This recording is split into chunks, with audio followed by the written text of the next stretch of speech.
ever circular living show. We can hear the Geelong Climate Choir warming up their voices. You can see behind me all of these stall holders. We've got 25 exhibitors that are sitting up, and they'll be showcasing their products and their services to help people rethink, reduce, reuse, share. So we've got people giving advice on energy, on food and gardening. You can come down here and check out. We've got 15 e-bikes and also 15 EVs. So there's a whole lot of electric vehicle cars on display. You can come and talk to the homeowners, and you can talk to the owners of these cars and get all your questions answered. You can even take a test drive around the arena. You're the owner of this? Yes, I am. So please present your car to our viewers. Okay, this is a Hyundai Ioniq 5. I guess it's been out for a year or so now, but there's only a few of them in Australia. I ordered it at the end of January and took delivery just over a month ago. And I guess the first question anybody who's interested would ask, so what did it cost? Around 78,000. Oh, So, not cheap. Not cheap, but in my opinion, worth it. I sold a Tesla to get this.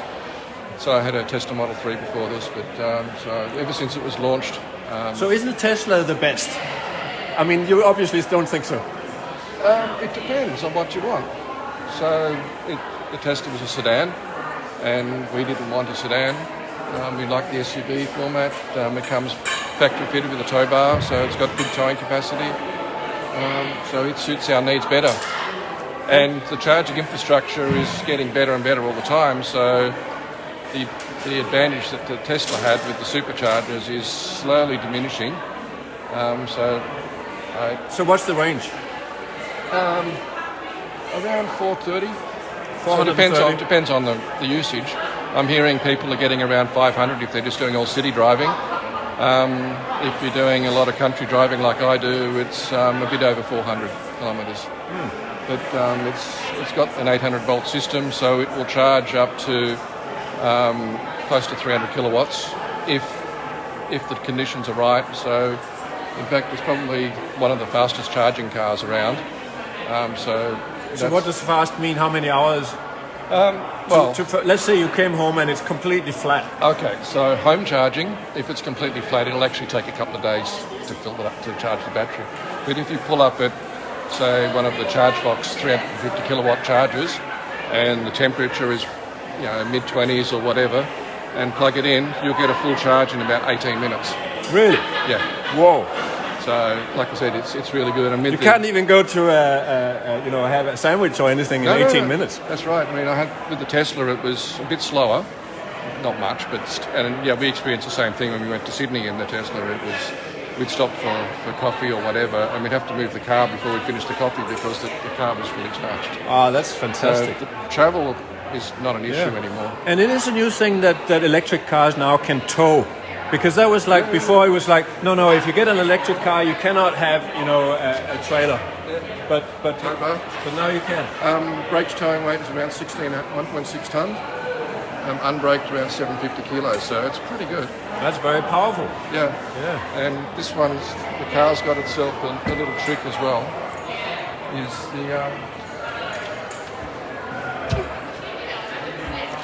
this little device, which is also one of the things that sold me. You plug this into your car.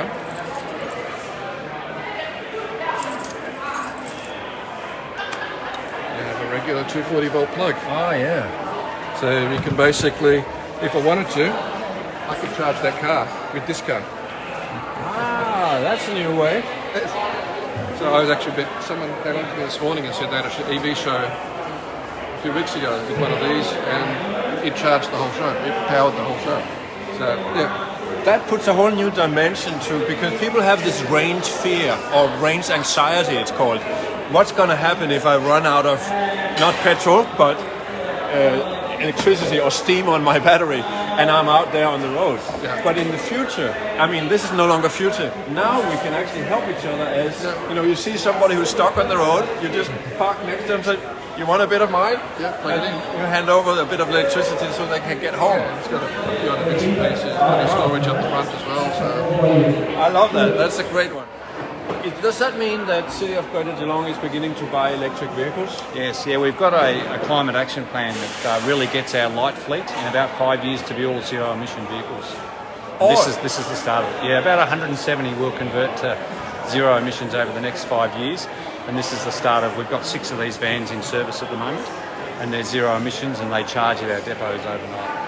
So what's the range of a car like that? So these have about 190 kilometres for these vehicles, and so in some applications we only need to charge every 2 or 3 days, and in other applications we charge them overnight. But we certainly get a full day's work out of each of the vehicles. Yeah, because 190k, that's quite a bit just when you're driving within Geelong. Absolutely, yeah, and they're not touring cars, so it functionally is really good.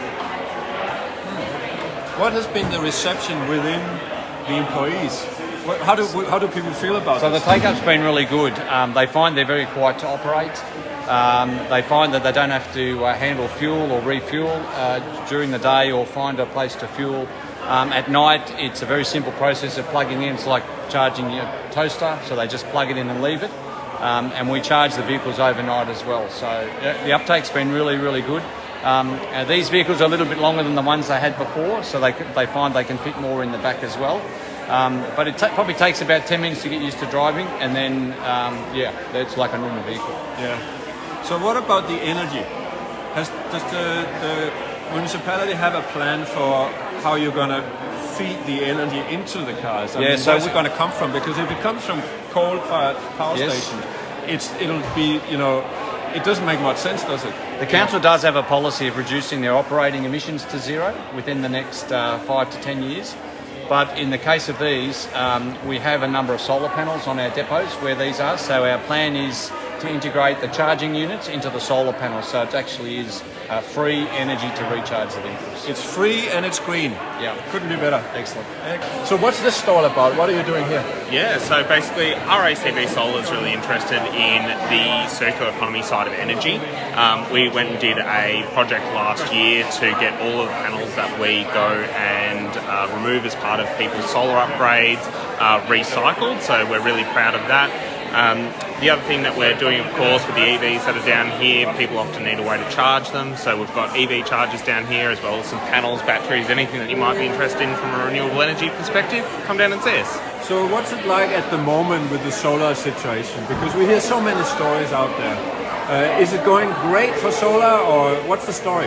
Yeah, look, I mean, really broadly, solar energy is still going great. Everyone talks about rebates reducing and feed-in tariffs changing, but the greatest savings for people in terms of bills is still in self-consumption, and that is where you'll get the biggest impact from an environmental perspective as well. If you're really serious about reducing your emissions and you want to do that at home, solar, battery, potentially the best options to do that.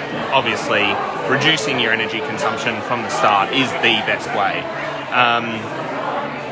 And it's almost as if, you know, we live in a time now where a lot of us are talking about going electric in many ways, but also with our transport. Yeah. And if you have solar on the roof, it makes a lot of sense to have an electric car, doesn't it? Because these two things go really well together.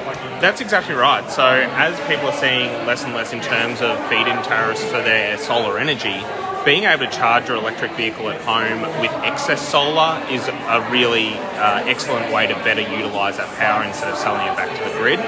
All of the chargers that RACV Solar sells for electric vehicles are solar optimisable, meaning that they come with a metering device, which will see when your solar is exporting power back to the grid and divert it into your vehicle instead.